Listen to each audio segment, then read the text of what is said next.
Welcome back to Pretty Little Rebellion, the podcast that takes you from bruised to bougie. I'm Angie Ritchie, the former good girl who abandoned herself to please everyone else, the woman who rebuilt herself from the ashes of her old life and identity more than a few times.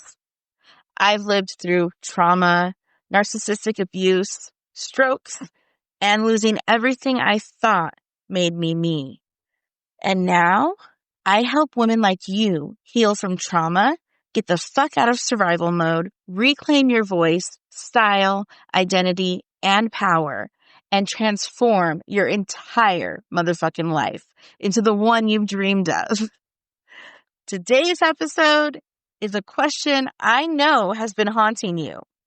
Because I'm psychic, yes, I can hear your thoughts. No, just kidding. But really, I know because I was you. And this one question has been echoing in women's heads forever. Why do I have a closet full of clothes and still feel like I have nothing to wear? Let's talk about it, babe. I didn't always know style the way I do now. I wasn't born into it. And I sure as hell didn't get taught it growing up. In fact, once upon a time, the worst insult you could throw at me was calling me high maintenance or expensive. So what did I do? I went the other direction. I wore my self-neglect like a badge of honor. I erased myself. I put myself so far down the list, I didn't even make the list. Everyone else's needs became first. I was forgotten. I didn't count. I put myself dead last. And being dead last meant neglected. It meant I went without. It meant watching everyone else get what they needed while I settled for scraps in clothes, in life, and in love. At one point, I literally had nothing hanging in my closet that even felt like me. So when I finally left my ex and started over, I told myself never again. That's when I found a popular women's online clothing boutique and started affiliating with them. At first, it felt like magic. I finally had clothes and I could even earn them through work. It was the only way to get what I desperately needed without spending money I didn't have. But eventually, I started making money and then came the addiction. It felt like freedom, all the clothes and all those packages. And then the packages started stacking, all white with pink writing, showing up at my doorstep every damn day. It felt exciting, intoxicating, like I was finally catching up on all the years I had nothing. And here's the kicker. We told ourselves it was a tax write-off. It was for the business. But in reality, we had become our own best customers. We were hyping each other up in the team chats, buying things we hadn't even wanted until someone else raved about it. And we made a measly 15% commission while paying full boutique prices. FYI, boutique prices equals overpriced. Expensive. The daily drops, or the daily dopamine hits, as I like to call them, were every morning at 10 a.m. Every single morning. And every single morning, there was always more than one piece that you just had to have. The worst part is that the boutique owners made a race out of it. Gives a whole new meaning to the term fast fashion, but it's equally as ugly.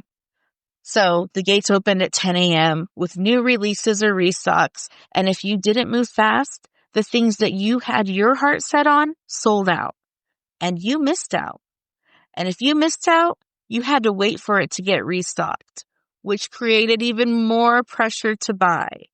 That company knew exactly what they were doing. And oftentimes, most of us ended up buying our ranks without even realizing it. That's how I ended up with a $30,000 wardrobe. Yeah, $30,000 worth of clothing.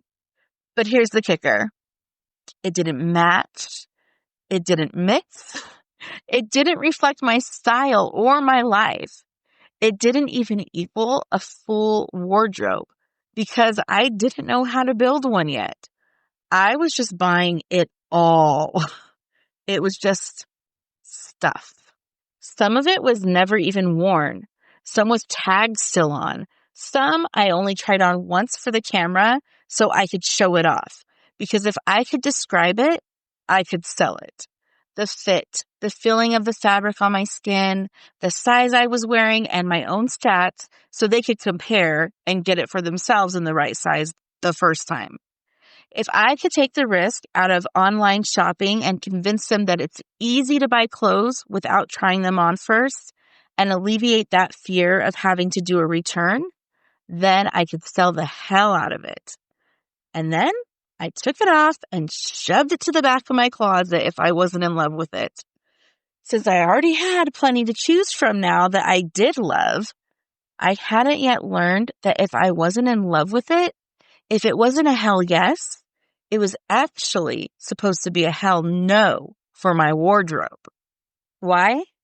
Well, after 2 decades of having nothing, every single thing felt amazing at first.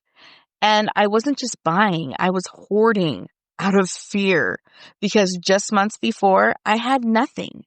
So every piece felt like survival. I told myself, what if I need this later? What if I ever don't have enough again? That way of thinking kept me trapped. Instead of freedom, my closet became another cage. I hoarded clothes out of scarcity mindset, afraid to let go, afraid I'd go back to having nothing again. But babe, too much is just as bad as not enough. Because when you have too much, you can't see what you actually have. You don't know what you actually need. And you miss the gaps in your wardrobe. So you buy doubles of what you don't need, while the pieces that would actually complete your outfit never make it home. And honestly, it's not your fault. This is how we were taught to shop from the beginning. Think about it. Most of us only ever went shopping when we needed something as kids. Back to school, a wedding, summer, winter, a new job. Picture this. Tired parents after a long day of work, wrangling crazy, excited kids in the dressing room. They're just trying to make sure everything fits. Everyone has enough. Their goal was to stay under budget and get out of there alive before collapsing into the car ride home. So what did we learn? Buy the outfit on the mannequin. Buy the thing that gets us through the season. Get in, get out. We were never taught to build wardrobes. We were never taught to buy piece by piece, mix and match, or even ask ourselves, does this actually fit my life, my style, my identity? Do I really need another pair of black leggings and an oversized sweater just because it looks good enough on the mannequin? So, of course, we shop that way as adults too. Outfit by outfit, trend by trend. And then we wonder why nothing works together. Newsflash, our parents, they weren't wardrobe stylists. They weren't teaching us to buy pieces with intention. They just grabbed what fit, what would last the season, and what looked good on the mannequin. They were just going through the motions. We learned to buy outfits, not wardrobes. And when you see a piece only as the outfit you bought it with, you'll never see the other 10 ways that it could be worn.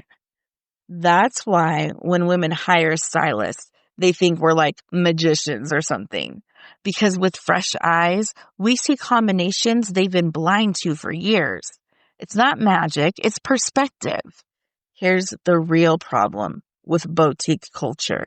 The packages, the outfits curated for mannequins. That was all just different flavors of the same consumerism we've all been fed. This idea that more will fix it, that the next purchase will fill the void. But it won't. It leaves you broke, buried in clutter, and disconnected from yourself. When I finally studied styling, that's when I realized that less truly is more. Sales aren't savings if you don't need the damn thing in the first place. The cost per wear matters more than the price tag. because purchase price matters less than quality and longevity. When we hold on to too much, we can't see what we have and don't have. And no game plan means more wardrobe mistakes and more buyer's remorse. But more isn't better. Less is. I finally understood that the personal style is purposeful. That every single item in your closet should serve you, not stress you. And here's the number one deciding factor when buying new pieces of clothing, babe. If you can't make at least 3 different outfits with it, using what you already own, it doesn't belong in your closet, your wardrobe, or your cart. Do not add to cart, babe. I repeat, do not add to cart. And here's where everything about style shifts for you too. Your wardrobe isn't about consumerism. It's not about chasing the next drop, the next sale, the next outfit on the mannequin. Your wardrobe is about you, your style, your life, your rules. When you write your own guidelines for what comes in and what doesn't, you stop buying trends. You start buying for your truth. We stop wasting money. You stop consuming and start creating. We start building wardrobes that work. We start curating outfits that light us up and feel like home. And only then will we agree that style isn't just superficial, that what we wear has the power to change how we think and feel and show up. Your outfit can brighten your whole day, and in the long run, your style will transform your entire life. Because when we're confident that we look good, we feel great. So we do even better in every area of life that matters. We can show up differently and be the change. And that's what this series is about. Teaching you how to reclaim your closet, your style, and yourself. One piece of clothing at a time. So, if today's episode cracked something open for you, if you felt that sting of recognition, just wait. Because in the next episode, I'm handing you a quick win you can use right away. It will help you take the first step towards taking your wardrobe back. And it's also the thing that we usually dread the most. I'm sharing the 8 questions that will make cleaning out your closet a breeze, especially if you struggle with getting rid of things. And hey, if you're already feeling this, if you're ready to not just declutter your closet, but rebuild your identity through style, my Soul Style Beta experience is open now. Link is in the show notes. Spots are limited, and this is your chance to step through the velvet rope with me. This is where the rebellion begins, babe. See you in the next episode.